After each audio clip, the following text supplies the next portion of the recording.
Alvin Faiz umbar chat mesra mantan istrinya Larissa Chow dengan pria lain. Sudah resmi bercerai, Alvin Faiz kini mengumbar chat mesra mantan istrinya, Larissa Chow, dengan pria lain, ketika ia masih berstatus sebagai istrinya. Diketahui, Alvin Faiz kembali menjadi sorotan publik setelah membongkar bukti dugaan perselingkuhan, yakni pesan singkat mantan istrinya, Larissa Chow dengan pria lain. Bukti dugaan perselingkuhan Larissa Chow tersebut tidak dibongkar Alvin Faiz secara publik, namun ia mengunggahnya di postingan fitur close friend di Instagram. Namun sayangnya, ada seorang teman yang ada di close friend Alvin Faiz membocorkan postingannya, yakni soal dugaan perselingkuhan Larissa Chow, ke publik. Dari postingannya itu, Alvin Faiz membeberkan bukti tangkap layar pesan singkat yang diduga Larissa Chow yang diinisialkan LC dengan pria lain berinisial Q.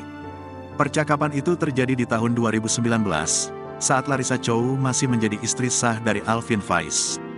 Pesan singkat itu dimulai saat Q menyapa Larissa Chow. "Senang deh ada kabar kamu lagi gini, jangan ilang-ilang lagi ya hehe," kata Q dalam postingan Alvin Faiz di Instagram Stories. Risa juga berharap begitu, balas orang yang diduga Larissa Chow, yang ditulis dengan inisial LC. Diduga hal tersebut bukanlah percakapan pertama Larissa Chow dan Q. Dalam percakapan itu, Q menyebut Larissa Chow sebagai bidadari sentul. "Kadang gak mudah punya perasaan begini," ujar wanita yang diduga Larissa Chow.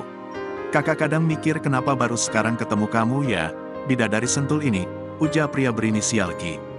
Dikatakan Alvin Faiz, hal tersebut hanya satu dari beberapa bukti dugaan Larissa Chow berselingkuh dengan pria lain. "Ini beda cowok. Masih bilang gak ada bukti," tulis Alvin Faiz. Sayangnya, postingan itu sudah tak tersedia lagi.